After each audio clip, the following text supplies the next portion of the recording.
역겨운 비린내가 코끝을 뚫고 들어와 뇌수까지 뒤흔드는 듯했다. 헛간의 틈새로 새어들어온 한 줄기 사풍조차 이 지독한 악취를 몰아내기에는 역부족이었다.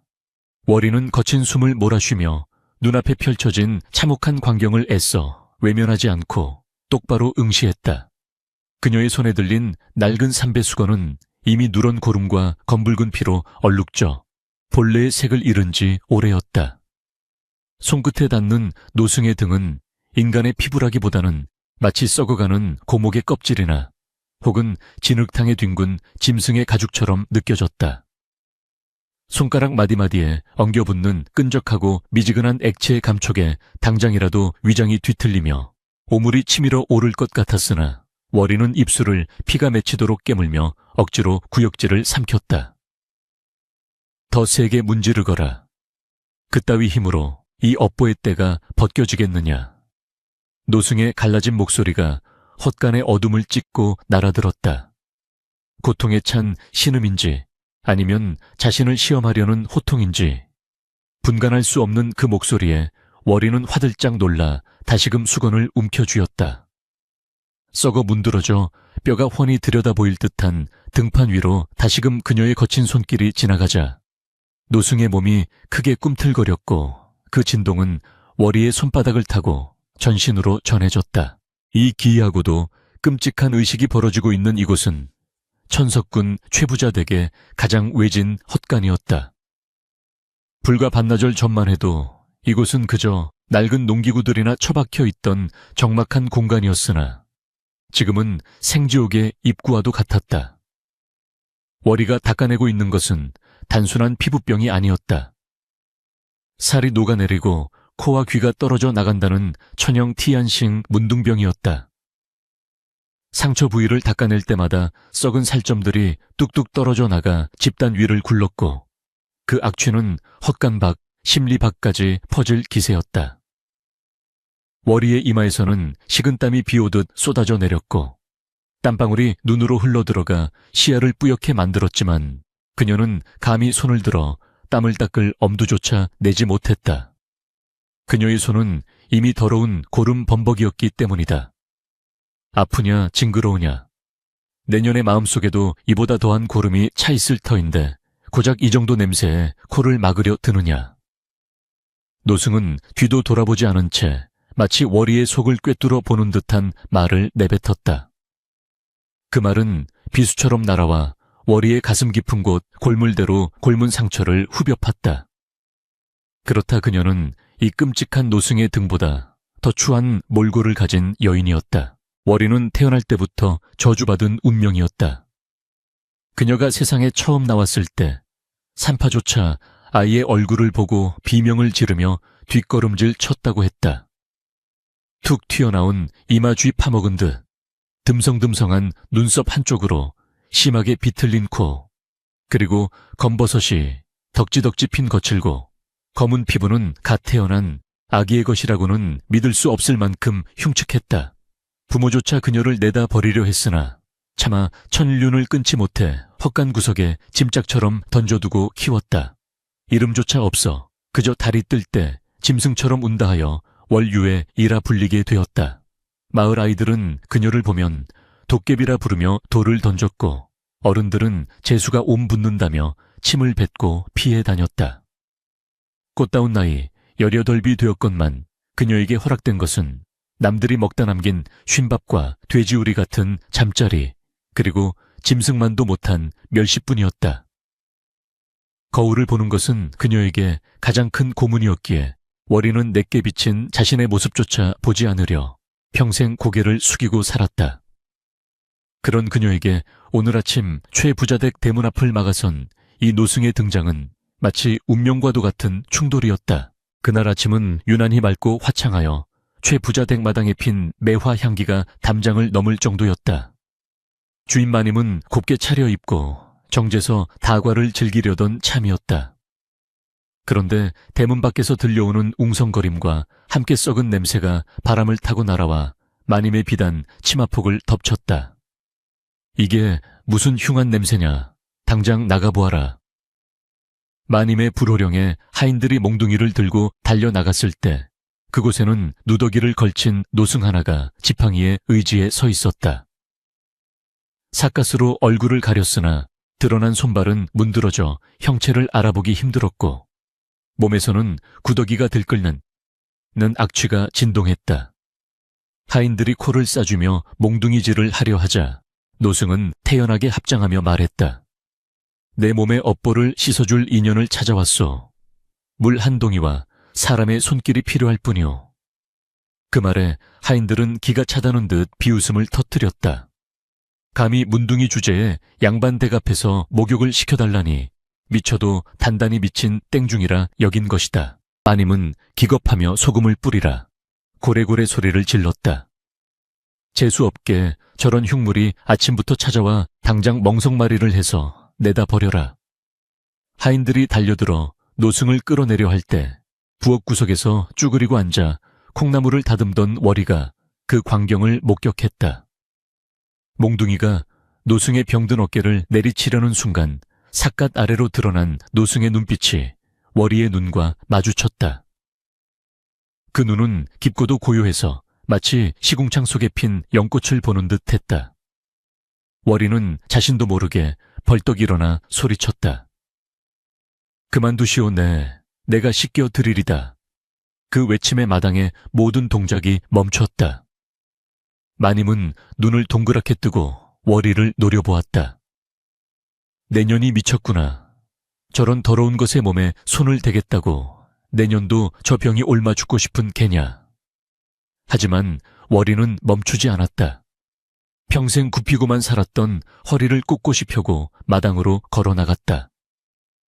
그녀의 추한 얼굴이 햇빛 아래 적나라하게 드러나자 사람들은 혀를 찼지만 월이의 눈빛만은 이상하리만치 결연했다. 마님 소인은 어차피 세상 천지 어디에도 쓸모없는 박세기옵니다. 저 스님이 병이 옮는다 한들 제 얼굴이 더 흉해질 것이 무엇이 있겠습니까? 제 몸 하나 버려 저분의 소원을 들어드리고 이 댁의 애군을 막을 수 있다면 그것으로 족하옵니다. 월이의 말은 덤덤했지만 그 속에는 뼈아픈 체념이 서려 있었다. 자신은 어차피 괴물 취급을 받는 존재이니 또 다른 괴물을 돕는 것이 뼛속 깊이 사무친 동질감 때문이었을지도 모른다. 마님은 코웃음을 치며 부채로 얼굴을 가렸다. 오냐 끼리끼리 논다더니 딱 그 짝이로구나. 그래, 내년이 정 원한다면 헛간으로 데려가 씻기든 삶든 마음대로 하거라. 단 그 냄새가 안채로 넘어오지 않게 문단속을 단단히 해야 할 것이다. 그리고 다신 내 눈앞에 띄지 말거라.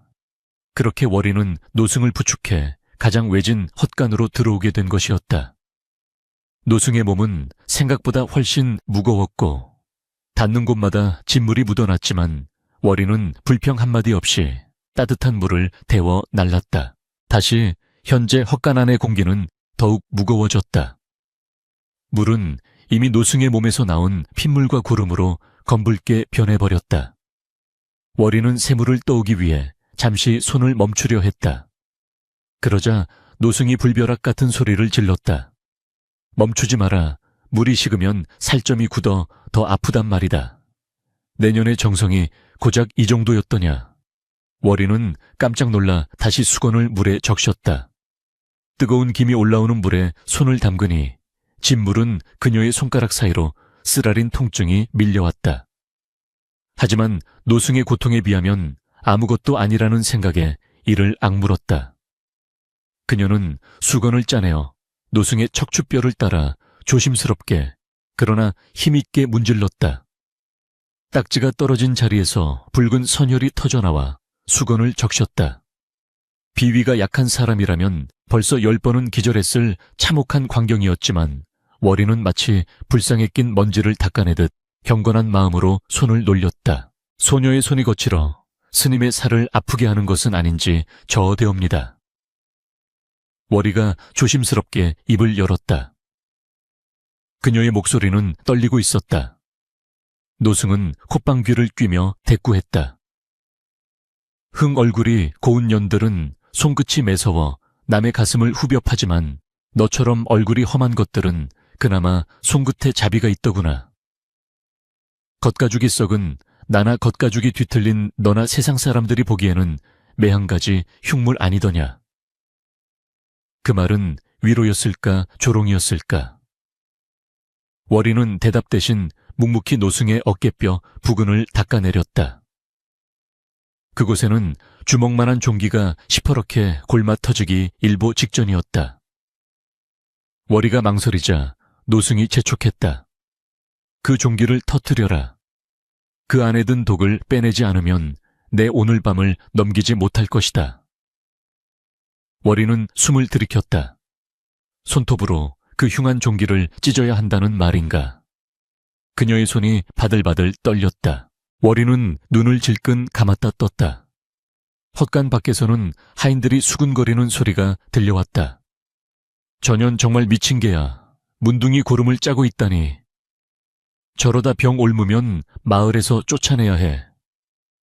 그들의 목소리는 차가운 겨울바람보다 더 시리게 월이의 가슴을 찔렀다. 하지만 월이는 그들의 조롱을 뒤로하고 노승의 종기에 손가락을 갖다 대었다. 그녀의 뭉툭하고 못생긴 손가락이 팽팽하게 부풀어 오른 종기 끝을 눌렀다. 나무아미타불. 속으로 연부를 외며 그녀는 힘을 주었다. 툭 하는 소리와 함께 종기가 터지며 누렇고 붉은 고름이 분수처럼 솟구쳐 월이의 얼굴과 앞서프로 튀었다. 비릿하고 역한 냄새가 폭발하듯 헛간을 가득 채웠다. 월이는 비명을 지르고 싶은 것을 간신히 참으며 흐르는 고름을 재빨리 수건으로 닦아냈다.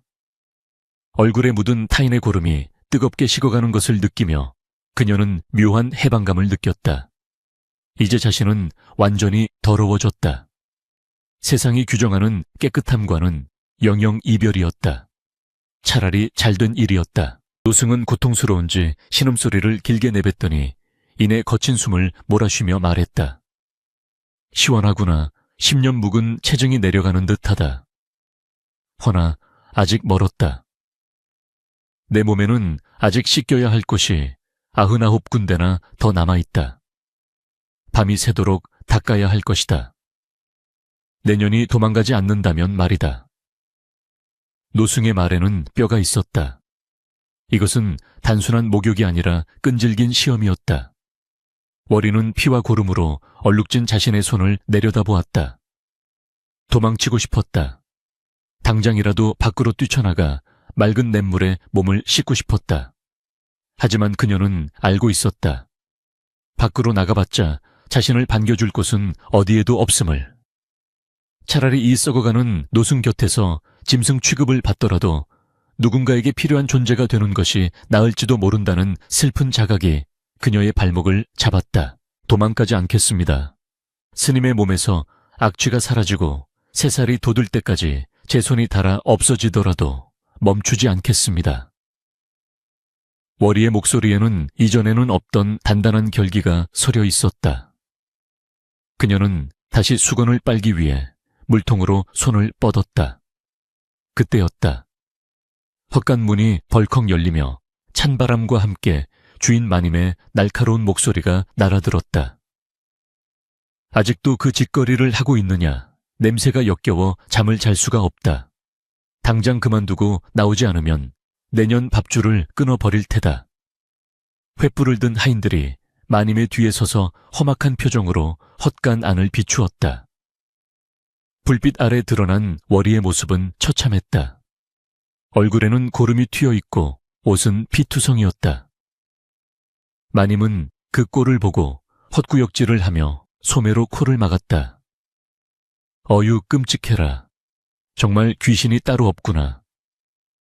얘들아, 멍석을 가져오너라.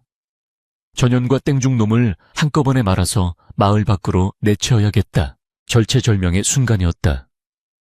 월이는 본능적으로 노승의 앞을 가로막았다.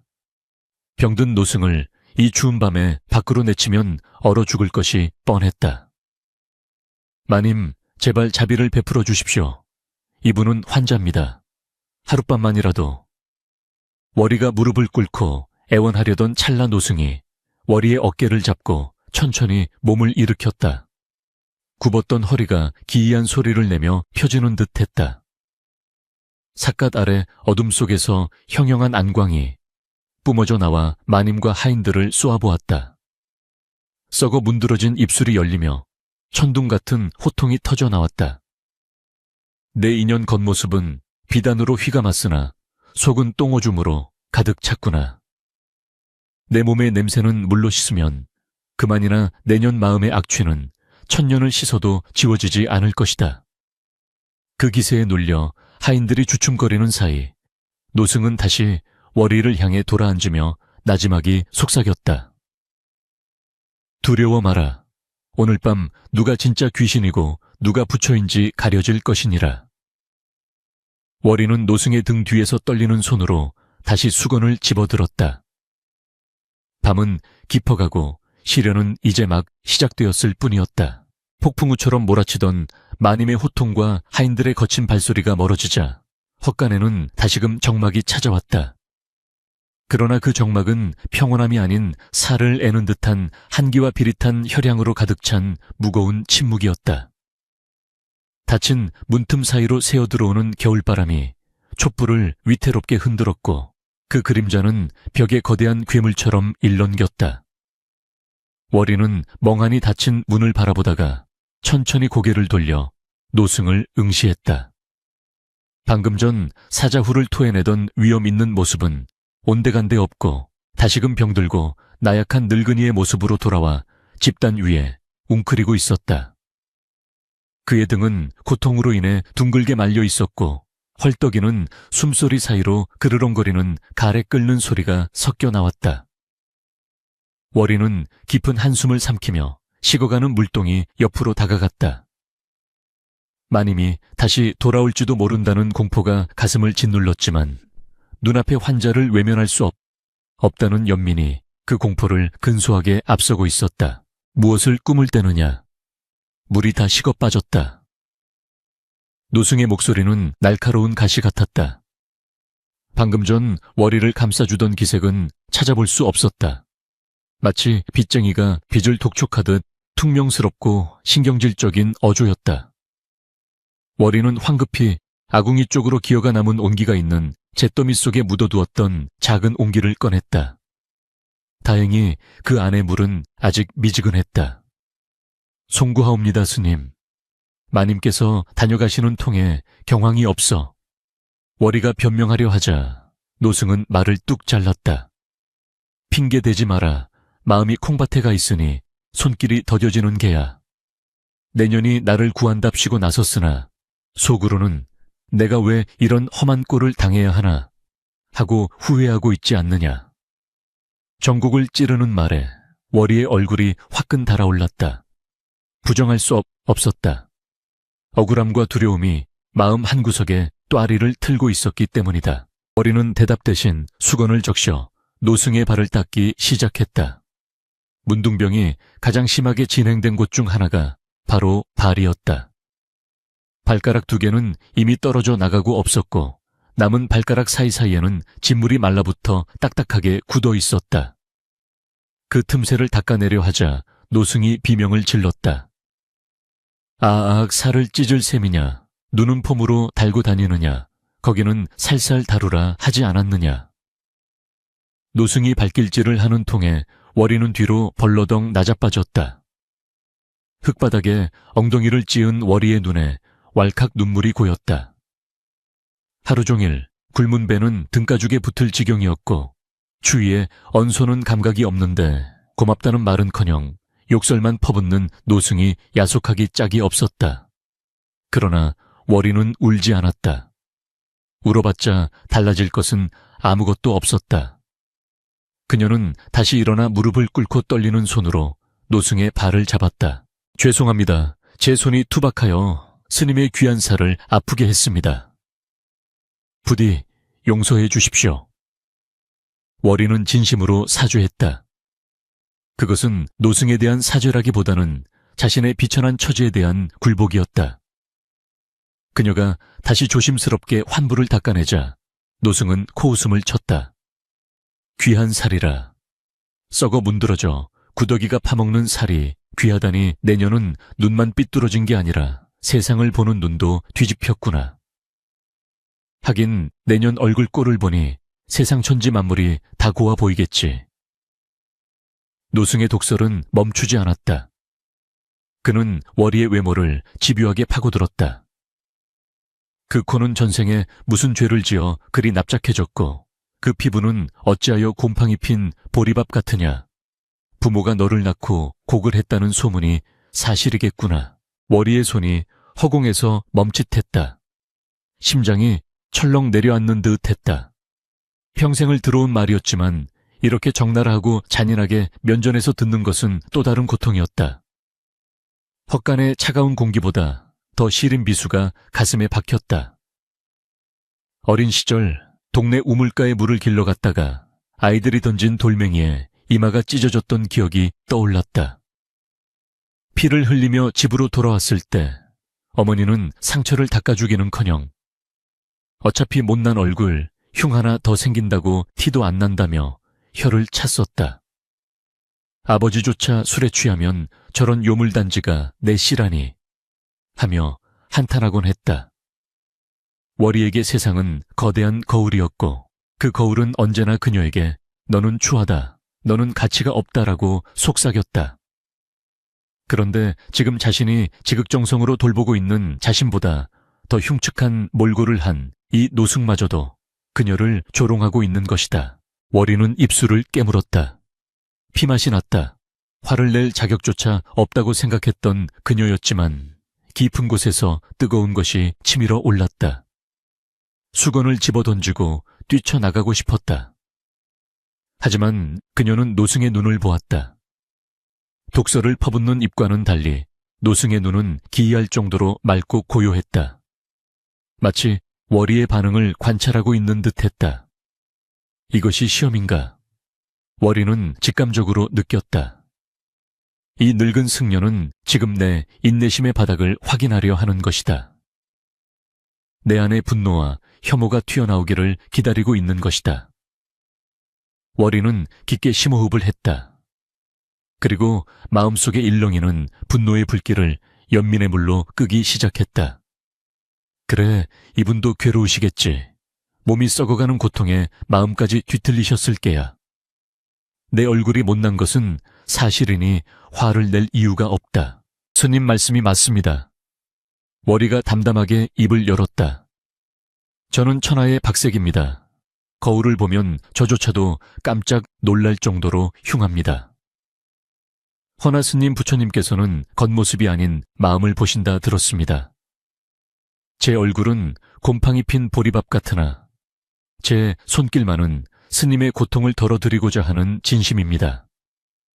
부디 이 못난 년의 얼굴을 보지 마시고 그저 아픈 곳을 맡겨주십시오. 월이의 목소리는 떨리지 않았다. 오히려 그 어느 때보다 단단하고 기품이 있었다. 노승은 잠시 입을 다물고 월이를 빤히 쳐다보았다. 헛간 안에는 잠시 침묵이 흘렀다. 노승은 툴툴거리며 돌아 누웠다. 말은 번지르르 하구나. 그럼 등 쪽을 다시 닦아라. 아까 덜 닦인 곳이 있어 가려워 미칠 지경이다. 다시 고된 노동이 시작되었다. 시간은 더디게 흘렀고 밤은 깊어만 갔다. 월이의 손가락은 물에 불어터지고 손톱 밑에는 고름이 끼어 욱신거렸다. 어깨와 허리가 끊어질 듯 아팠지만 그녀는 기계적으로 손을 움직였다. 그때 헛간 벽 틈으로 무언가가 툭 하고 날아들어왔다. 돌멩이였다. 이어 흙덩이와 오물들이 틈새로 쏟아져 들어왔다. 에이, 더러운 것들 냄새나서 못 살겠다. 둘이서 껴안고 뒹구느라 조용하냐. 밖에서 하인들의 낄낄거리는 소리가 들려왔다. 마님의 명령으로 멍석마리는 면했지만 그들은 잠들지 않고 헛간 주위를 맴돌며 분풀이를 하고 있었다. 차가운 흙탕물이 튀어 월이의 뺨을 때리고 노승의 환부에도 흙이 묻었다. 이놈들이. 월이는 반사적으로 몸을 날려 노승을 덮었다. 자신의 등을 방패 삼아 쏟아지는 오물을 받아냈다. 툭투둑. 돌멩이가 워리의 등과 머리를 때렸다. 날카로운 통증이 전해졌지만 그녀는 비명조차 지르지 않았다. 혹여나 노승의 상처가 덧날까봐 자신의 낡은 저고리를 벗어 노승의 몸 위를 덮어주기까지 했다. 홑겹의 치마 저고리만 입은 워리의 몸이 사시나무 떨듯 떨렸다. 살을 내는 추위가 뼛속까지 파고들었다. 물러가라, 제발 물러가, 여기 아픈 분이 계시단 말이다. 워리가 울부짖듯 소리쳤지만 밖에서는 조롱 섞인 웃음소리만 더 커질 뿐이었다. 어라꼬레, 서방님 모시듯 하네. 아주 살림을 차려라 차려. 그때였다. 워리의 품 안에 안겨있던 노승이 묘한 웃음을 흘렸다. 꼴 좋구나. 사람들에게 돌팔매질 당하는 기분이 어떠냐. 너도 억울하지. 당장 나가서 저놈들의 멱살이라도 잡고 싶지 않으냐. 노승은 워리의 몸을 밀쳐내며 물었다. 워리는 입술이 파랗게 질린 채 고개를 저었다. 아니옵니다. 저들은 모를 뿐입니다. 스님의 고통을 모르고 제 마음을 모를 뿐입니다. 모르는 것은 죄가 아니라 하였습니다. 워리의 눈에서 기어이 눈물 한 방울이 떨어져 노승의 뺨에 닿았다. 그것은 뜨거웠다. 노승은 그 눈물의 온기에 흠칫 놀란 듯했다. 지독한 년. 노승이 중얼거렸다. 미련하리만큼 착해에 빠져서 제 살 깎아먹는 줄도 모르는 멍청한 년. 노승의 목소리에서 처음으로 비난이 아닌 물기가 느껴졌다. 그는 힘겹게 몸을 일으켜 앉았다. 그리고 자신의 가슴팍을 가리켰다. 그곳에는 심장이 뛰는 자리에 시커먼 멍울이 져 있었고 그 중심에는 손가락 굵기만 한 구멍이 뚫려 누런 고름이 쉴 새 없이 흘러나오고 있었다. 악취의 근원지였다. 여기를 보아라. 내 병의 뿌리가 여기 있다. 이곳을 씻어내지 않으면 나는 죽는다. 허나 수건으로는 안 된다. 저 굳어버린 멍울을 녹이고 그 안의 독을 빼내야 한다. 워리는 마른 침을 삼켰다. 어떻게 해야 하옵니까? 노승은 퀭한 눈으로 워리를 응시하며 입을 열었다. 입으로 빨아내거라. 워리의 눈동자가 흔들렸다. 입으로 저 썩어가는 고름을 그것은 상상만으로도 구역질이 나는 일이었다. 인간의 존엄을 바닥까지 내려놓아야만 가능한 일이었다. 아무리 지극정성으로 간호했다 한들 입을 대고 고름을 빤다는 것은 차원이 다른 문제였다. 워리는 주저했다. 당연한 반응이었다. 그러자 노승은 차갑게 비웃었다. 역시나 내년의 정성은 딱 거기까지였구나. 겉으로는 성인 군자인 척하나 속으로는 더러운 것을 피하고 싶은 본능이 꿈틀거리는 게지. 가라, 내 눈앞에서 사라져라. 위선적인 모습이 더 역겹다. 노승의 호통에 워리의 정신이 번쩍 들었다. 위선, 그 단어가 워리의 가슴을 때렸다. 나는 정말 위선자인가? 칭찬받고 싶어서 혹은 동정받고 싶어서 이 일을 시작했나? 워리는 자신에게 되물었다. 아니다. 그녀는 그저 이 고통받는 생명을 살리고 싶었다. 그뿐이었다. 그녀가 망설이는 사이 노승의 호흡이 급격히 거칠어지기 시작했다. 눈이 뒤집히고 몸이 경련을 일으켰다. 독이 심장에 다다른 모양이었다. 이대로 두면 정말 죽을지도 모른다는 위기감이 워리를 덮쳤다. 더 이상 생각할 겨를이 없었다. 워리는 엉금엉금 기어 노승의 가슴팍에 얼굴을 묻었다. 역한 냄새가 코와 입을 덮쳤다. 숨을 쉴 때마다 썩은 내가 폐부 깊숙이 들어왔다. 눈을 질끈 감고 그녀는 노승의 가슴에 난 구멍에 입술을 대었다. 차갑고 끈적한 감촉이 입술에 닿자 온몸의 털이 곤두섰다. 그녀는 있는 힘을 다해 숨을 들이마셨다. 후룹 하는 소리와 함께 뜨겁고 비릿한 액체가 입 안으로 쏟아져 들어왔다. 혀끝에서 느껴지는 그 끔찍한 맛, 짠맛 쓴맛, 그리고 형용할 수 없는 부패의 맛이 뒤섞여 혀를 마비시키는 듯했다. 월이는 헛구역질이 올라오는 것을 억지로 누르며 빨아낸 고름을 바닥에 뱉어냈다. 검붉은 핏덩어리가 섞인 고름이었다. 한 번, 두 번, 세 번. 월이는 멈추지 않았다. 입안이 헐고 턱이 아파왔지만 노승의 경련이 잦아들 때까지 계속해서 독을 빨아냈다. 입계에는 피와 고름이 범벅되어 그녀의 얼굴은 마치 악귀처럼 변해갔다. 그러나 그 순간 그녀의 내면에서는 기이한 평온함이 차오르고 있었다. 더러움과 깨끗함의 경계가 무너지고 나와 남의 경계가 사라지는 무아지경. 오직 생명을 살리겠다는 일념만이 그녀를 지탱하고 있었다. 밖에서 하인들이 던지는 돌멩이 소리도 추위도 자신의 추한 외모에 대한 콤플렉스도 더 이상 느껴지지 않았다. 한참의 시간이 흘렀을까. 노승의 거친 숨소리가 점차 편안해졌다. 월이는 탈진하여 바닥에 쓰러졌다. 입안 가득한 비린내를 헹굴 물조차 없었다. 그녀는 가쁜 숨을 몰아쉬며 천장을 바라보았다. 헛간 지붕 틈새로 희미하게 새벽빛이 스며들고 있었다. 긴 밤이 지나가고 있었다. 그때 쓰러진 월이의 귓가에 노승의 목소리가 들려왔다.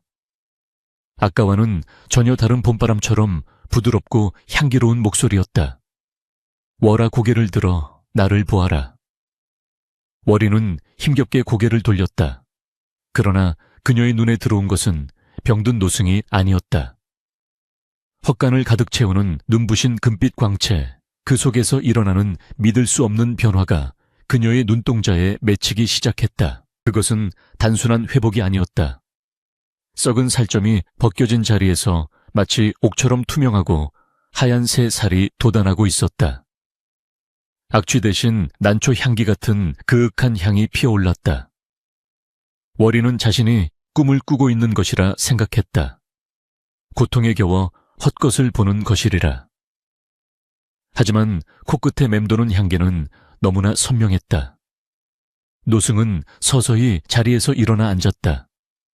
그의 몸을 덮고 있던 누더기가 스르르 흘러내렸다. 그 광경은 너무나 신성하여 월이는 감히 똑바로 쳐다볼 수 없어 고개를 숙였다. 내 마음의 고름을 다 뱉어내었구나. 네가 뱉어낸 것은 내 몸의 독이 아니라 네 평생을 올가매던 한 애첸과 슬픔이었다. 노승의 말이 월이의 영혼을 울렸다. 밖에서는 닭이 울었다. 날이 밝아오고 있었다. 마님과 하인들이 잠에서 깨어 다시금 헛간으로 몰려올 시간이 다가오고 있었다. 그러나 헛간 안의 시간은 멈춘 듯 했다. 월이는 떨리는 목소리로 물었다. 스님,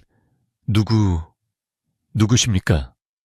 빛 속의 존재가 손을 뻗어 월이의 피범벅이 된 입가를 닦아주었다. 그 손길이 닿은 곳마다 시원한 바람이 부는 듯했다.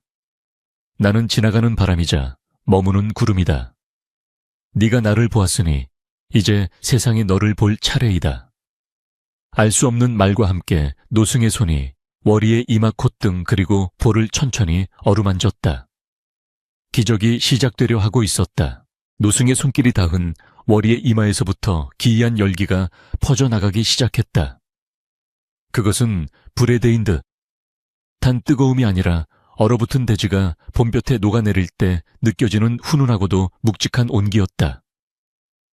월이는 전신을 휘감는 그 아득한 기운에 취해 비명조차 지르지 못하고 그저 멍한 눈으로 눈앞의 존재를 올려다보았다. 노승의 몸에서는 이제 더 이상 썩은 내가 나지 않았다. 대신 깊은 산속 이슬을 머금은 산삼의 향기 같기도 하고 천년 묵은 고목에서 피어난 난초의 향기 같기도 한 그윽한 향취가 헛간에 퀴퀴한 공기를 밀어내고 있었다. 헛간의 틈새로 새어 들어오던 새벽의 푸르스름한 빛이 무색해질 만큼 노승의 몸에서 뿜어져 나오는 황금빛 서광은 점점 더 강렬해져 월이의 시야를 하얗게 점령해 들어갔다. 내 등에서 흐르던 고름은 세상 사람들의 탐욕이여 네가 빨아낸 독은 네 자신이 짊어지고 있던 세상의 멸시였다. 노승의 목소리는 헛간의 허공을 울리는 것이 아니라 월이의 머릿속에서 직접 울려 퍼지는 듯했다. 월이가 떨리는 입술을 달싹이며 무어라 말하려 했으나 혀가 굳어 말이 나오지 않았다. 그 순간 믿을 수 없는 광경이 펼쳐졌다. 노승이 쓰고 있던 삿갓이 툭 하고 바닥으로 떨어지더니 그의 몸을 감싸고 있던 누더기 옷과 썩어 문드러진 피부가 마치 매미가 허물을 벗듯 스르르 흘러내리기 시작했다. 정수리부터 발끝까지 흉측하게 짓물러 있던 껍질이 갈라지며 그 안에서 눈이 시리도록 깨끗하고 웅장한 형상이 드러났다. 그는 더 이상 늙고 병든 승려가 아니었다. 훤칠한 키에 윤기 흐르는 피부 자비로우면서도 위엄이 서린 눈매를 가진 마치 탱화 속에서 걸어 나온 듯한 살아있는 보살의 모습이었다. 바닥에 떨어진 허물은 순식간에 검은재가 되어 흩어졌다. 월이는 압도적인 경외감에 온몸을 사시나무 떨듯 떨며 바닥에 납작 엎드렸다. 보살님. 그녀의 입에서 간신히 새어나온 말은 신음소리에 가까웠다. 월아 고개를 들라. 그 존재가 다시 한번 명령했다. 월이는 두려움 반 호기심 반으로 천천히 고개를 들었다. 그는 월이를 내려다보며 옅은 미소를 지었다. 너는 남들이 피하는 오물을 제 몸처럼 껴안았고 남들이 뱉어낸 독을 제 입으로 받아내었다. 네가 씻어낸 것은 나의 몸이 아니라 내 영혼에 낀 업장, 예장이니라. 겉모습은 찰나의 환영에 불과하나 그 속에 담긴 진심만이 영원한 법. 이제 그 진심에 걸맞은 그릇을 너에게 돌려주마. 그가 손을 들어 허공에 원을 그리자 헛간 안을 가득 채우던 향기가 회오리치며 월이의 몸을 감싸기 시작했다. 월이는 갑자기 온몸의 뼈마디가 뒤틀리는 듯한 격통과 함께 피부가 찢어지는 듯한 가려움증을 느꼈다. 으윽! 월이는 고통에 몸부림치며 바닥을 굴렀다. 살려달라고 외치고 싶었지만 목구멍에서는 짐승 같은 그르렁 소리만 나왔다. 그것은 파괴의 고통이 아닌 재창조의 상호였다. 월이의 거칠고 검은 피부 표면이 마치 가뭄든 논바닥처럼 쩍쩍 갈라지기 시작했다. 두껍게 앉은 각질과 검버섯이 덕지덕지 붙은 낡은 피부 조각들이 우수수 떨어져 나갔다. 그 밑으로 드러나는 것은 갓 찐 찹쌀떡처럼 희고 고운 살결이었다. 비틀어졌던 척추뼈가 우두둑 소리를 내며 제자리를 찾아 맞춰졌고 굽었던 어깨가 활짝 펴졌다. 짧고 몽툭했던 손가락 마디마디가 길쭉하고 섬세하게 늘어났으며 거친 일로 달아빠진 손톱이 빠지고 그 자리에 분홍빛이 감도는 매끄러운 손톱이 돋아났다. 월이는 자신의 몸에서 일어나는 이 기괴한 변화를 공포에 질린 눈으로 지켜보았다. 자신의 팔에서 검은 허물이 벗겨지고 하얀 팔뚝이 드러나는 모습은 마치 뱀이 허물을 벗는 것과 같았다. 가장 큰 변화는 얼굴에서 일어났다. 툭 튀어나왔던 이마뼈가 들어가고 푹 꺼졌던 콧대가 오뚝하게 솟아올랐다.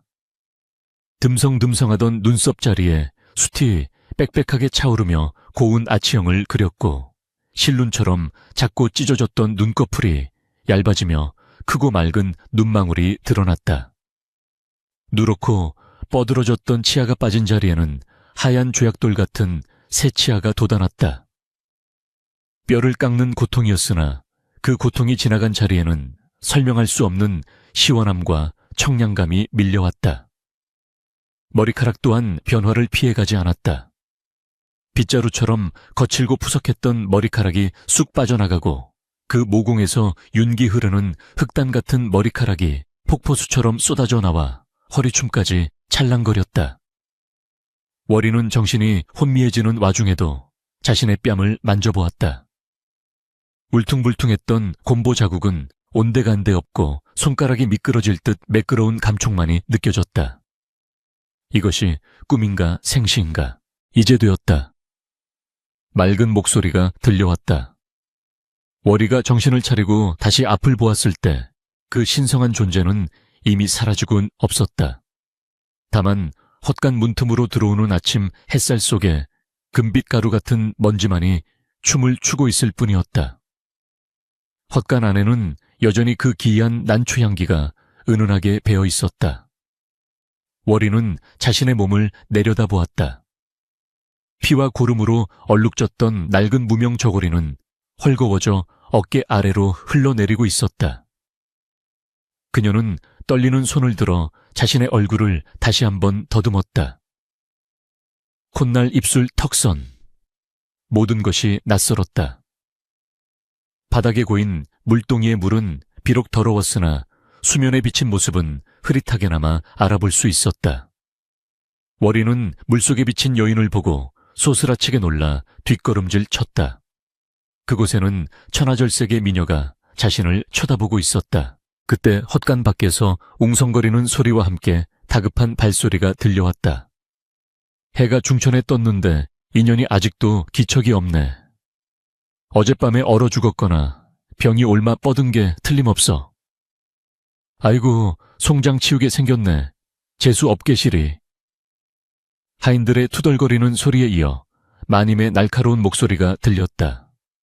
문 열어라. 죽었으면 멍석에 말아 내다버리고 살았으면 당장 끌어내. 덜컹 헛간 문이 거칠게 열렸다. 찬바람과 함께 아침 햇살이 헛간 안으로 쏟아져 들어왔다. 마님은 코를 틀어쥐고 뒤로 물러서며 헛간 안을 쏘아보았다. 하인들은 멍석과 지게를 짊어진 채 안으로 들어설 태세를 갖추고 있었다. 그들은 당연히 썩은 냄새와 두구의 처참한 몰골을 예상했다. 그러나 그들을 맞이한 것은 시체가 썩는 악취가 아니라 머리를 맑게 하는 그윽한 향기였다. 그리고 어둠 속에 웅크리고 앉아있는 한 여인의 실루엣이었다. 역광을 받아 빛나는 그 여인의 모습은 헛간이라는 누추한 장소와는 전혀 어울리지 않는, 마치 선녀가 잠시 지상에 내려앉은 듯한 고귀함을 풍기고 있었다. 마님과 하인들은 입을 딱 벌린 채 그 자리에 얼어붙었다. 횃불을 들고 있던 하인 하나가 넋을 잃고 횃불을 떨어뜨릴 정도였다. 누구냐? 마님이 떨리는 목소리로 물었다. 그 흉측한 년과 문둥이는 어디 가고? 웬 귀인 귀렌이 여기 계신 개야. 마님은 눈앞의 여인이 월이라고는 상상조차 하지 못했다. 혹시나 밤새 몰래 들어온 양반집 규수이거나 귀신이 홀린 것은 아닌가 의심할 뿐이었다. 월이는 천천히 자리에서 일어났다. 몸이 깃털처럼 가벼웠다. 헐거워진 옷자락을 여미며 그녀는 헛간 밖으로 걸어 나왔다. 햇살 아래 드러난 그녀의 모습은 실로 눈이 부셨다. 백옥 같은 피부는 햇빛을 받아 투명하게 빛났고 깊고 그윽한 눈동자는 별처럼 반짝였다. 오뚝한 코와 앵두 같은 입술 가늘고 긴 목선은 어느 왕실의 공주라 해도 믿을 정도였다. 하인들은 침을 꿀꺽 삼키며 넋을 잃고 그녀를 바라보았다. 평소 월이를 괴롭히던 남자 하인 돌쇠는 눈이 뒤집힐 지경이었다. 마님조차 그 압도적인 미모에 기가 죽어 뒷걸음질 쳤다. 소인 월이옵니다 마님. 옥구슬이 은반에 굴러가는 듯한 맑고 청아한 목소리가 그녀의 입에서 흘러나왔다. 뭐라고? 마님이 비명을 지르듯 되물었다. 내년이 월이라고 그 천하의 박색 도깨비 같은 월이 거짓말 마라. 어디서 감히 상전 앞에서 농을 짓거리느냐. 월이는 어디 가고 내년이 그 옷을 훔쳐 입은 개냐. 마님은 믿을 수 없다는 듯 고래고래 소리를 질렀다. 하지만 자세히 보니 그 여인이 입고 있는 옷은 분명 월이가 입던 피와 고름이 묻은 낡은 무명 저고리가 맞았다. 월이는 고개를 숙이며 공손히 대답했다. 거짓이 아니옵니다. 어젯밤 스님을 정성껏 씻겨드렸더니 스님께서 허물을 벗으시고 저에게 이런 기적을 베풀어 주시고 떠나셨습니다. 월이의 말에 마당은 찬물을 끼얹은 듯 조용해졌다. 새우님이 떠나셨다고 허물을 벗어. 마님은 헛간 안을 들여다보았다. 집단 위에는 노승은 없고 그가 남긴 검은 재만이 조금 남아있을 뿐이었다. 그리고 여전히 맴도는 신비로운 향기. 마님의 머릿속이 복잡하게 돌아가기 시작했다. 문둥병 걸린 노승이 사실은 도사나 부처님의 화신이었단 말인가. 그리고 그 흉측한 월이가 그 덕을 보아 절세미녀가 되었다고 질투와 시기심이 마님의 가슴속에서 독사처럼 고개를 쳐들었다. 자신은 비단 옷을 입고 산의 진미를 먹으며 피부를 가꾸어도 늙어가는 것을 막을 수 없는데 저 천한 한여년이 하루아침에 양귀비 뺨치는 미색을 얻다니. 이것은 있을 수 없는 일이었다. 아니, 있어서는 안 되는 일이었다.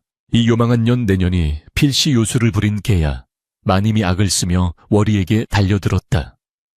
아니면 그 땡중놈이랑 짜고 무언가 흉계를 꾸민 게 틀림없어 저 얼굴, 저 피부. 사람의 것이 아니다. 여우 귀신이 씌었구나. 마님은 월이의 머리채를 잡으려 손을 뻗었다. 하지만 월이의 눈빛과 마주치는 순간 마님은 흠칫하며 멈칫했다. 예전의 월이었다면 겁에 질려 바들바들 떨었겠지만 지금의 월이 눈에는 깊이를 알 수 없는 고요함과 기품이 서려 있었다. 그 눈빛은 마님의 저속한 분노를 무색하게 만들었다. 월이는 피하지 않고 마님을 똑바로 응시했다. 마님 제 겉모습은 변하였으나 속은 여전히 마님 댁의 하녀 월입니다. 이것이 요술인지 부처님의 가피인지는 하늘만이 아실 것입니다. 주변의 하인들도 수군거리기 시작했다.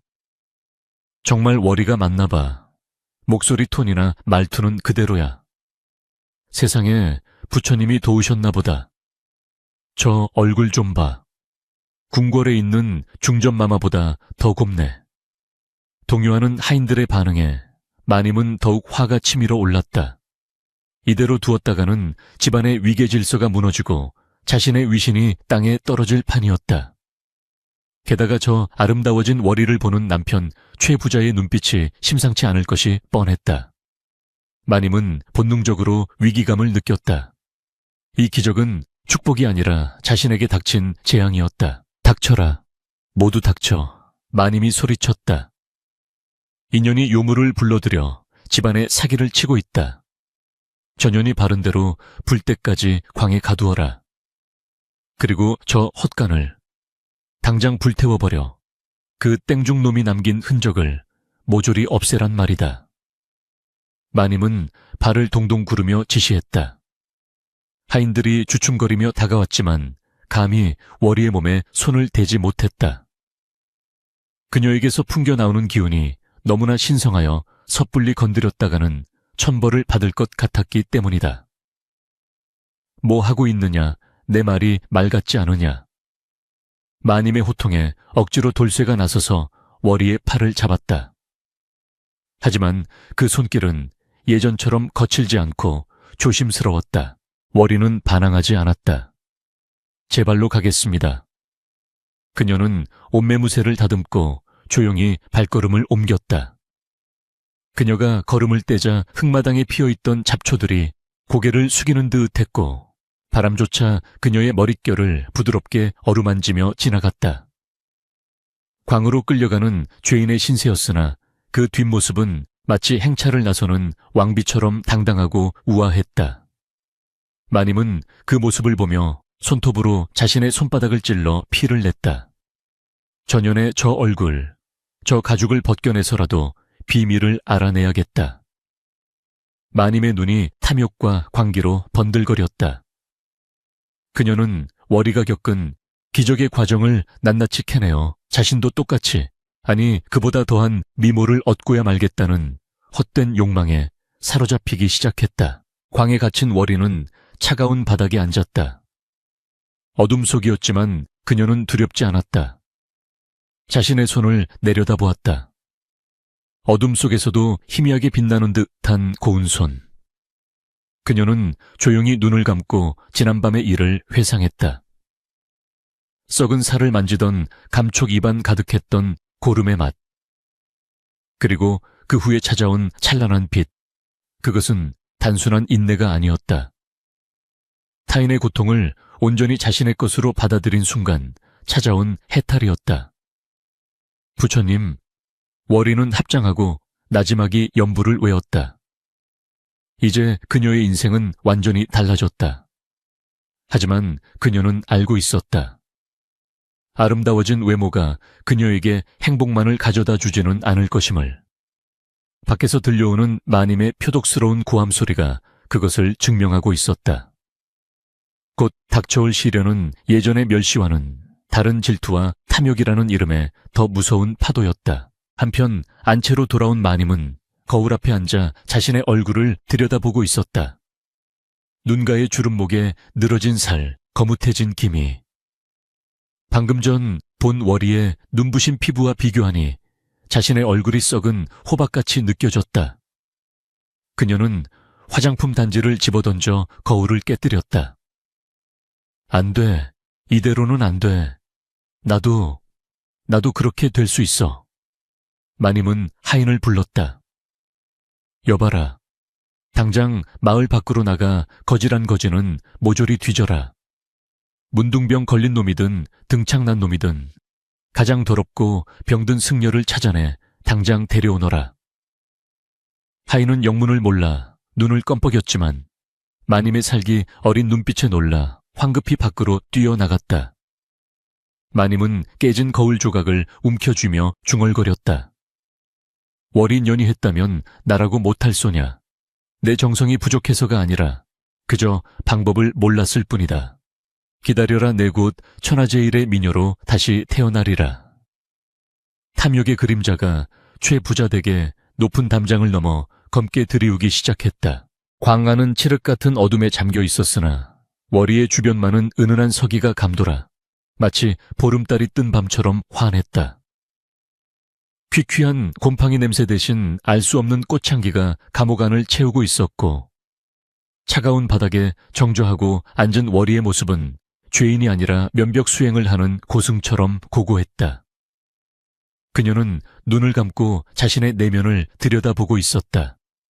겉모습이 변한 것은 분명 기적이었으나 그것이 축복인지 저주인지는 아직 알 수 없었다.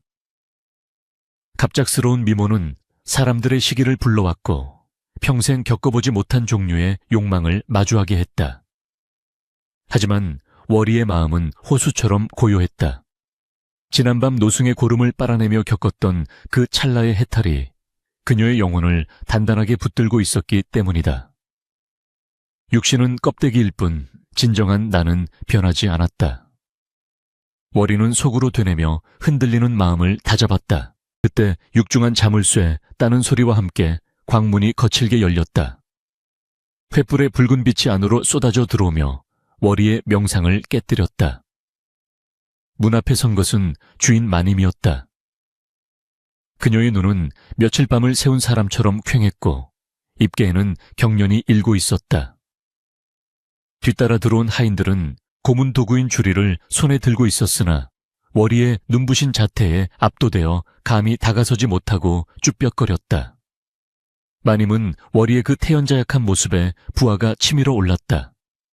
자신은 질투와 불안으로 속이 타들어가는데 저 천한 계집은 세상 모든 번뇌를 초월한 듯 평온해 보였기 때문이다. 이 앙큼한 년내년이 갇혀서도 요술을 부리는구나. 마님이 비명을 지르며 월이 앞으로 성큼성큼 다가왔다. 바른대로 말해라. 그 땡중놈에게 무엇을 먹였느냐? 아니면 그 놈이 너에게 어떤 비방, 미팡을 전수해 주었느냐? 늙지 않고 예뻐지는 약이라도 받아먹은 개지. 그 약이 어디 있느냐? 당장 토해내라. 마님은 월이의 멱살을 잡고 흔들었다. 월이의 고운 비단결 같은 피부가 마님의 손톱에 긁혀 붉게 달아올랐으나 월이는 신음소리 하나 내지 않았다.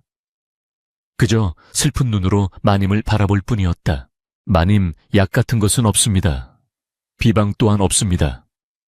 제가 한 일이라곤 그저 아픈 분의 고름을 닦고 독을 빨아낸 것뿐입니다. 그분의 고통을 조금이라도 덜어드리고자 했던 마음, 그것 하나밖에는 없었습니다. 월이의 목소리는 차분하고 명료했다. 그러나 마님에게는 그 진실이 들리지 않았다. 아니, 듣고 싶지 않았을 것이다. 고작 착한 마음 따위로 천하절색이 되었다는 사실을 인정한다면 평생 남을 짓밟고 살아온 자신의 삶이 부정당하는 꼴이 되기 때문이다. 교진말 새빨간 거짓말, 마님이 악을 썼다. 세상에 공짜는 없다. 고작 냄새나는 등 좀 닦아주었다고 이런 미색을 얻어 지나가던 개가 웃을 소리다. 내년이 분명 꼴이 9달린 여우이거나 사악한 주술을 쓴 게 틀림없어. 여봐라, 전연의 주리를 틀어라. 다리뼈가 으스러질 때까지 비틀어서라도 그 입을 열게 하라. 마님의 명령이 떨어졌지만 하인들은 서로의 눈치만 살폈다. 워리에게서 뿜어져 나오는 기운은 범접할 수 없는 위험이 있었다. 마치 그녀를 해치면 천벌을 받을 것 같은 공포심이 하인들의 발을 묶었다. 돌쇠가 용기를 내어 한 발짝 다가섰으나 워리가 고개를 돌려 그를 응시하자 무릎이 꺾이며 주저앉고 말았다. 마님 못하겠습니다. 저 눈을 보십시오. 저건 사람이 아닙니다. 부처님이 보낸 선녀입니다요. 이 쓸모없는 것들이 마님이 펄펄 뛰며 직접 몽둥이를 집어들려는 찰나 밖에서 다급한 목소리가 들려왔다.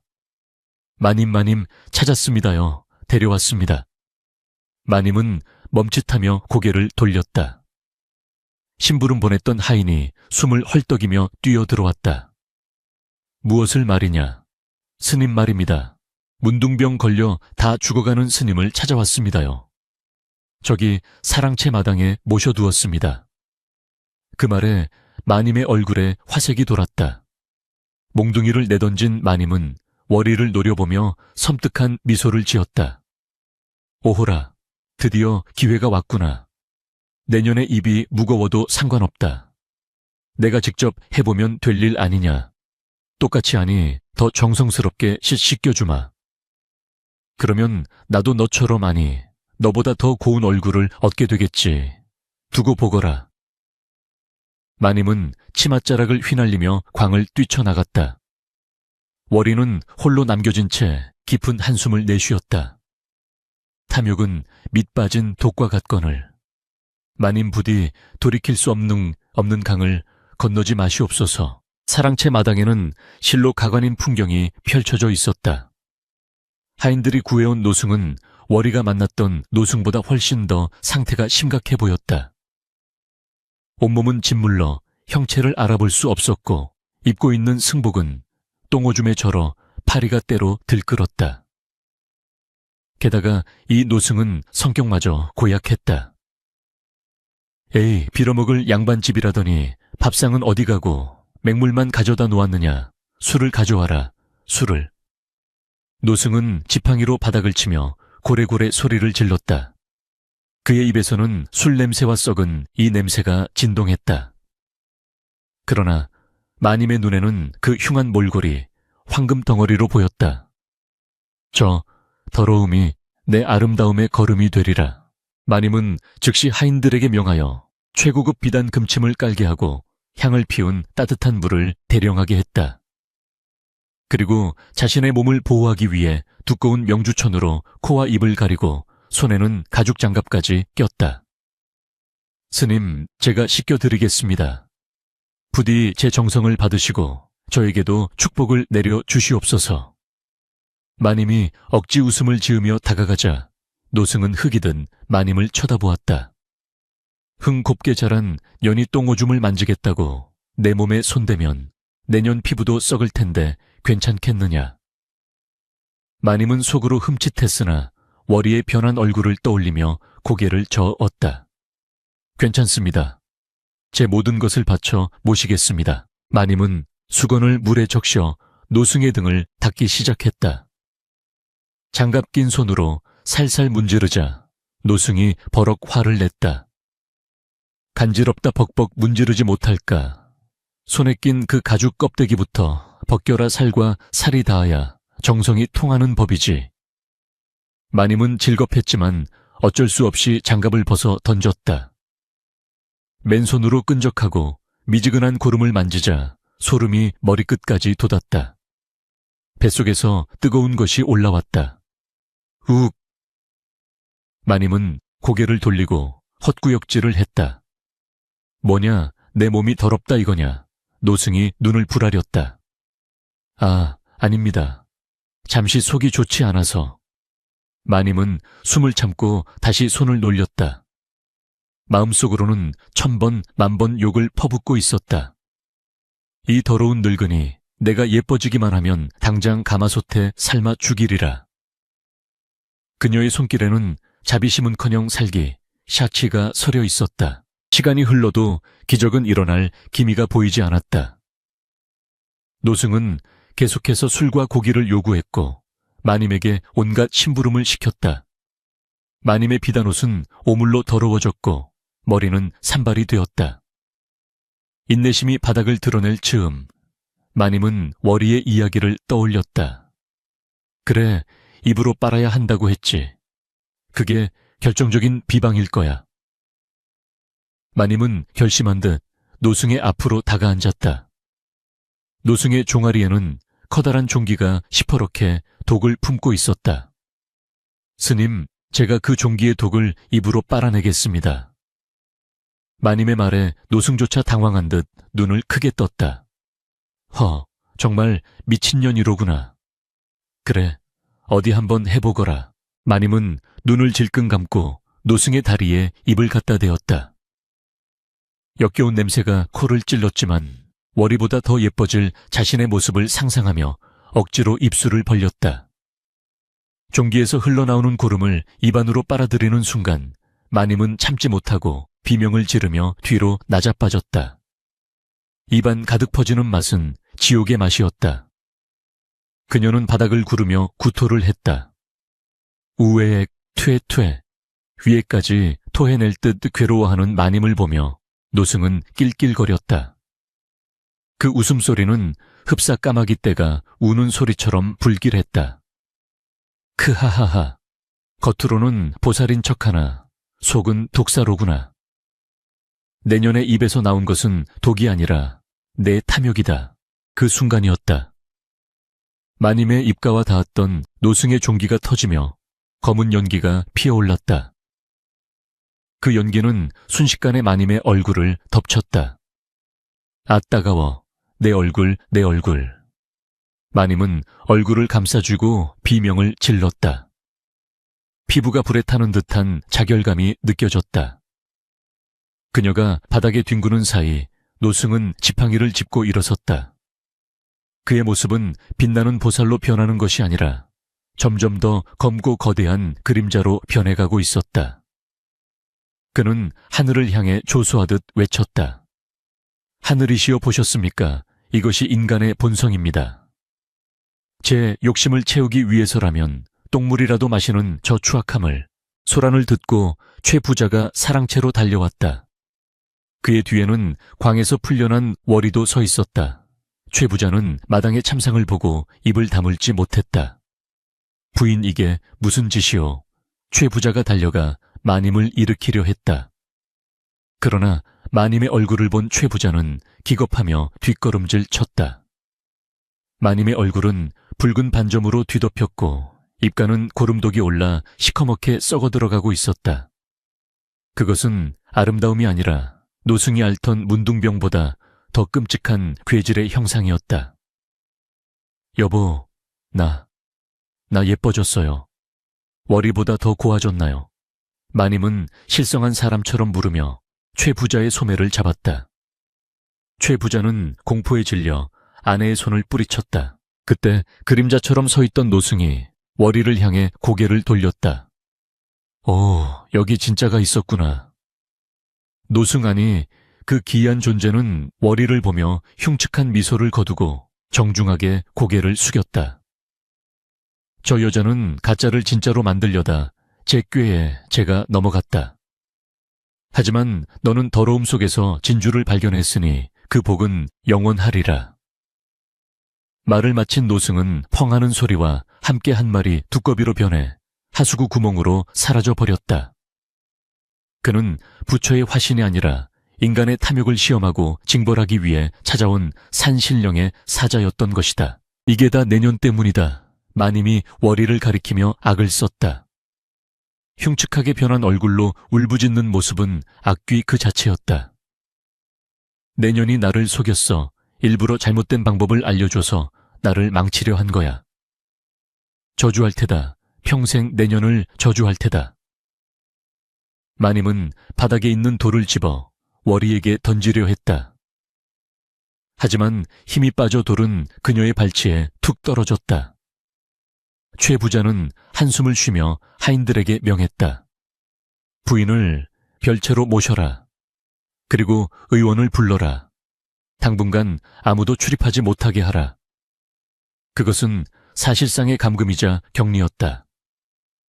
집안의 권력자였던 마님은 자신의 탐욕 때문에 하루아침에 괴물로 전락하여 뒷방 신세가 된 것이다. 월이는 끌려가는 마님의 뒷모습을 보며 합장했다. 승리감이나 고소함 따위는 없었다. 그저 인과응보의 무서움에 몸이 떨릴 뿐이었다. 그녀는 최 부자 앞에 무릎을 꿇었다. 나으리, 이 모든 사단이 저의 부족함 탓입니다. 저를 내치시고 집안의 평화를 찾으십시오. 월이의 말에 최 부자는 넋을 잃고 그녀를 바라보았다. 달빛 아래 서 있는 그녀는 너무나 아름다웠지만 그 아름다움은 범접할 수 없는 성스러움을 띠고 있었다. 최 부자는 떨리는 목소리로 말했다. 아니다. 이것은 하늘의 뜻이다. 내 그동안 너를 짐승처럼 대하고 멸시했으나 하늘은 너를 귀하게 여겨 이런 가르침을 주었구나. 내가 부끄러워 고개를 들 수가 없다. 혹시 나 시험에 한 비사에 감에 왔겠는데. 좋아. 부자는 눈물을 흘리며 참회했다. 이 소문은 삽시간에 담장을 넘어 온 고을로 퍼져나갔다. 최 부자댁 곰보하녀가 선녀가 되고 심술궂은 마님은 도깨비가 되었다더라. 사람들은 구름대처럼 최 부자댁 대문 앞으로 몰려들었다.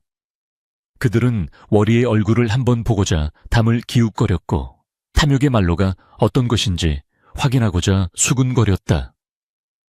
월이는 더 이상 헛간의 하녀가 아니었다. 그녀는 존재 자체로 세상의 경종을 울리는 살아있는 교훈이 되었다. 그러나 월이는 알고 있었다. 이것이 끝이 아님을. 갑작스런 명성과 아름다움은 또 다른 시련을 예고하고 있었다. 이제 그녀는 자신에게 주어진 이 기적같은 삶을 어떻게 써야 할지 그 무거운 책임을 짊어져야 할 때가 온 것이다. 밤하늘의 달이 월이의 고운 얼굴을 비추었다. 그녀의 눈동자는 깊고 맑았으나 그 안에는 세상을 향한 깊은 연민이 호수처럼 일렁이고 있었다. 계절이 바뀌어 차가운 북풍이 물러가고 최 부자댁 담장 너머로 따스한 봄바람이 불어오기 시작했다. 겨우내 얼어붙었던 대지가 녹으며 파릇파릇한 새싹이 돋아났지만 최 부자댁 별채만은 여전히 한겨울의 냉기 속에 갇혀 있었다. 그곳은 한때 집안의 실세였던 마님이 기거하던 곳이었으나 이제는 누구도 가까이 하기 꺼리는 흉가처럼 변해버렸다. 밤마다 담장을 넘어 들려오는 마님의 비명과 신음소리는 동네 개들조차 짖지 못하게 만들 만큼 처절하고 공포스러운 것이었다. 그러나 그 암울한 기운 속에서도 안채에서는 기이한 향기가 피어올랐다. 그것은 꽃향기도 아니요 향불 냄새도 아닌 사람의 마음을 평온하게 만드는 덕티에 의의 향기였다. 그 향기의 근원은 다름 아닌 월이었다. 월이는 절세의 미녀로 다시 태어났음에도 불구하고 비단 옷과 놀이개를 거절하고 여전히 무명옷을 입고 있었다. 다만 예전처럼 부엌바닥에서 잠을 청하거나 남은 밥을 먹지는 않았다. 최 부자는 그녀를 월이 아가씨라 부르며 안채의 가장 볕이 잘 드는 방을 내어주었고 하인들에게 그녀를 상전처럼 모시라 엄명했다. 하지만 월이는 그 대우를 사양했다. 나으리 전은 뼈와 살이 바뀌었을 뿐 그 근본은 여전히 이 댁의 물을 길어 나르던 종입니다. 저에게 과분한 대접은 오히려 저를 병들게 할 것입니다. 그녀는 꼿꼿한 자세로 말했다. 그녀의 아름다움은 화려한 치장으로 빛나는 것이 아니라 검소함과 겸손함 속에서 더욱 은은하게 빛을 발했다. 그녀가 마당을 걸을 때면 하인들은 저절로 고개를 숙였는데 이는 그녀의 미모 때문이 아니라 그녀에게서 뿜어져 나오는 범접할 수 없는 기품 때문이었다. 어느 날 월이는 약탕기를 들고 별채로 향했다. 그곳에는 탐욕의 업보로 괴물이 되어버린 마님이 갇혀 있었다. 하인들이 기겁하며 말렸다. 아가씨, 그곳은 지옥입니다. 그 도끼가 아가씨에게 옮겨 붙으면 어찌하시려고요. 돌쇠가 앞을 막아섰지만 월이는 부드럽게 웃으며 고개를 저었다. 내가 예전에 문둥병 걸린 스님을 안았을 때 너희는 나를 미쳤다 했다. 허나 그 미친 짓이 나를 살리지 않았느냐. 병든 자를 외면하는 것이야말로 진짜 병이니라. 월이의 말에 돌쇠는 할 말을 잃고 길을 비켜주었다. 별차의 문을 열자 썩은 내가 코를 찔렀다. 방 안은 어두웠고 구석에는 짐승처럼 웅크린 마님이 거친 숨을 몰아쉬고 있었다. 누구냐? 또 나를 비웃으러 왔느냐? 마님의 목소리는 쇠를 긁는 듯 거칠었다. 어둠에 익숙해진 월이의 눈에 들어온 마님의 형상은 참혹했다. 얼굴은 화상을 입은 듯 붉게 짓물러 있었고 입가는 비뚤어져 침이 질질 흘러나왔다. 한때 고운 피부를 자랑하며 거울 앞을 떠나지 않았던 여인의 모습은 온데간데 없었다. 월이는 조용히 다가가 촛불을 켰다. 불빛 아래 월이의 눈부신 얼굴이 드러나자 마님은 괴성을 지르며 이불을 뒤집었었다. 나가 당장 나가. 그 재수 없는 얼굴 치워. 내년이 내 복을 훔쳐갔어. 내 아름다움을 내놓아라. 마님은 발광하며 베개를 집어 던졌다. 월이는 피하지 않았다. 베개가 어깨를 스치고 지나갔지만 그녀는 약탕기를 내려놓고 마님 앞에 무릎을 꿇었다. 마님 접니다. 월이입니다. 약을 다려왔습니다. 월이의 차분한 목소리에 마님은 이불 속에서 멈칫했다. 약 독약이겠지. 나를 죽여서 이 집 안주인 자리를 꿰차려는 속셈이지. 마님의 독설은 여전했다. 월이는 쓴웃음을 지으며 수건을 적셨다. 마님, 제가 안주인 자리를 탐했다면 이미 차지했을 것입니다. 허나 저는 그 자리가 탐나지 않습니다. 제가 원하는 것은 오직 마님의 마음속에 맺힌 화후호가 풀리는 것입니다. 월이는 억지로 마님의 이불을 걷어내고 짓무른 마님의 얼굴을 닦아주기 시작했다. 마님은 반항했으나 월이의 손길이 닿자 기이하게도 통증이 가라앉는 것을 느꼈다. 그 손길은 예전 그 노승의 등을 닦던 그 손길 그대로였다. 투박하지만 정성이 가득하고 더러움을 피하지 않는 자비로운 손길. 왜 이러는 개냐? 마님이 떨리는 목소리로 물었다. 내가 너를 짐승 취급하고 죽이려 했는데 어찌하여 나를 돕느냐? 복수하고 싶지 않으냐? 마님의 물음에 월이는 마님의 눈을 똑바로 바라보며 대답했다. 복수는 또 다른 업보를 낳을 뿐입니다. 마님, 저는 아름다워지고 나서야 깨달았습니다. 이 껍데기는 잠시 빌려 입은 옷에 불과하다는 것을요. 마님의 지금 모습 또한 마님의 본 모습이 아닙니다. 욕심이라는 병이 만든 허상일 뿐입니다. 그 허상을 벗겨드리고 싶습니다.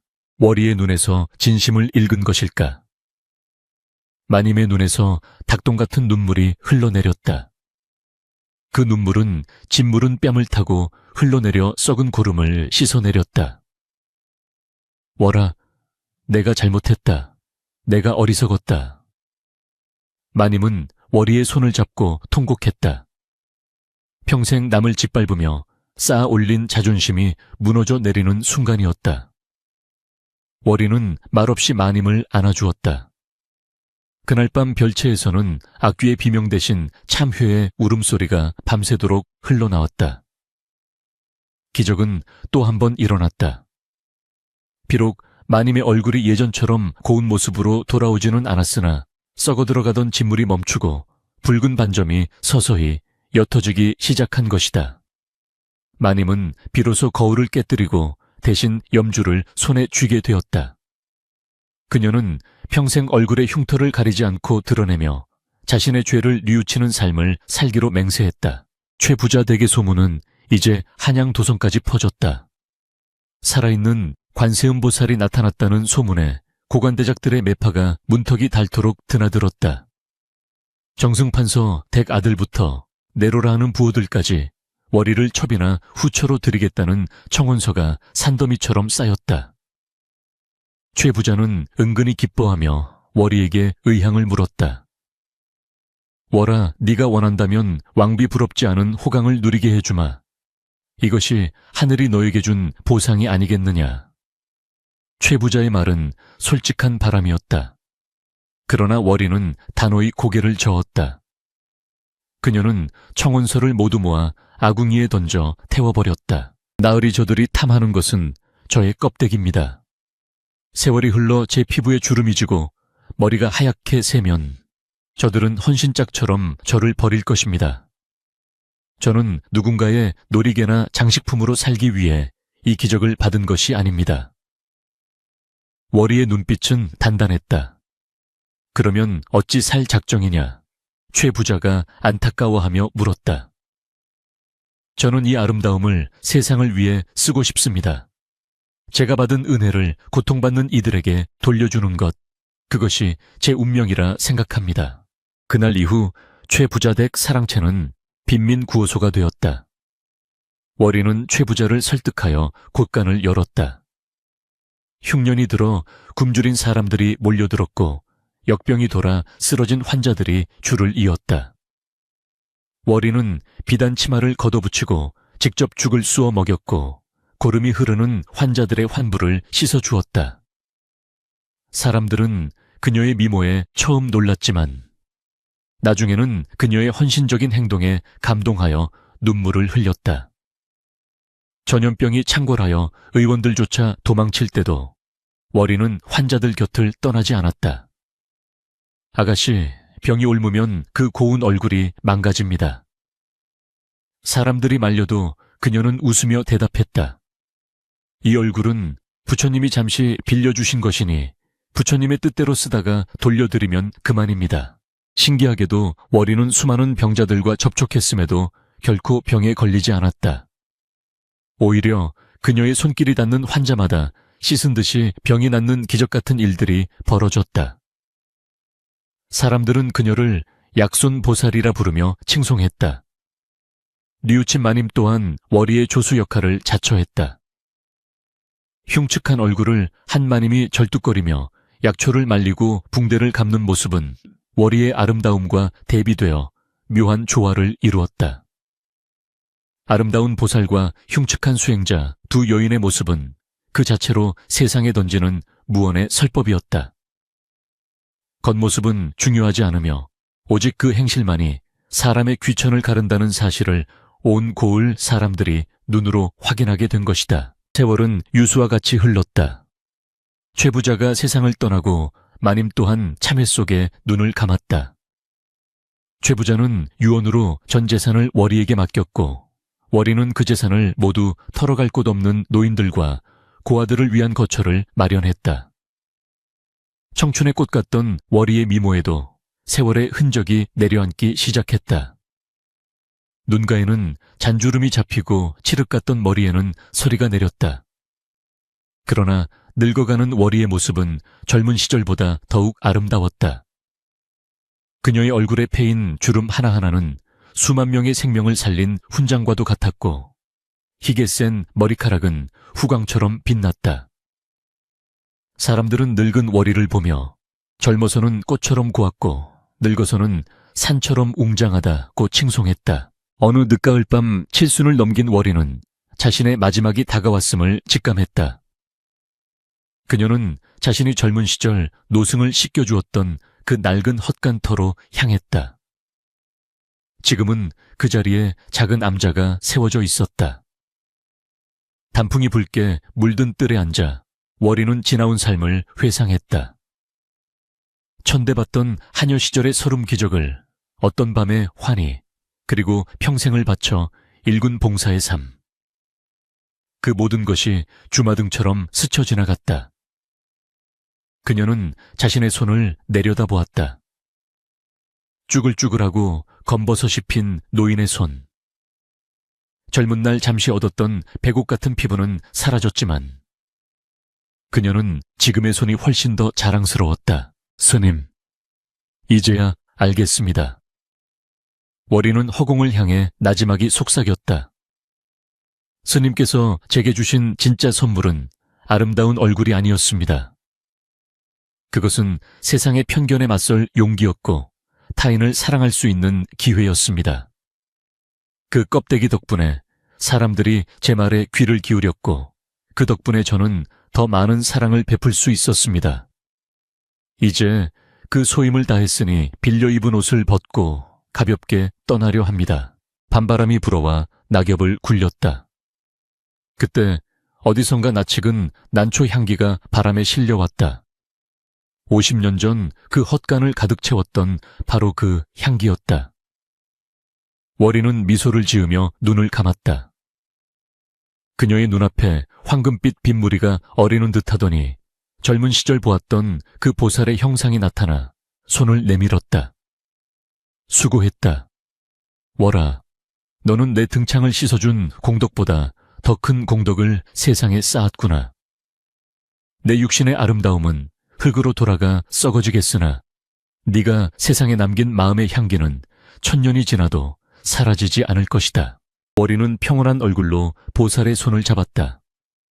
그녀의 고개가 툭 떨어지며 깊은 숨이 멈추었다. 다음 날 아침 암자를 찾은 사람들이 월이의 시신을 발견했을 때 그들은 놀라움에 입을 다물지 못했다. 싸늘하게 식은 월이의 시신에서 썩는 냄새 대신 그윽한 백합 향기가 진동하고 있었기 때문이다. 그녀의 얼굴은 주름진 노인의 것이었으나 입가에 머금은 미소는 갓 태어난 아기처럼 맑고 순수했다. 사람들은 통곡하며 그녀를 양지바른 언덕에 묻어주었다. 그 후로도 오랫동안 전설은 계속되었다. 월이의 무덤계는 계절에 상관없이 이름 모를 꽃들이 만발했고 그 근처를 지나가는 사람들은 마음의 병이 났거나 잃어버린 희망을 되찾곤 했다. 사람들은 그곳을 향기나는 무덤이라 불렀다. 부자댁 터는 사라지고 기와 조각만이 뒹구는 폐허가 되었지만 박색하녀 월이가 보여준 기적과 사랑의 이야기는 할머니의 입에서 손자의 귀로 다시 그 손자의 입으로 전해지며 영원히 살아남았다. 진정한 아름다움이란 눈에 보이는 가죽의 빛깔이 아니라 그 안에서 우러나오는 영혼의 향기임을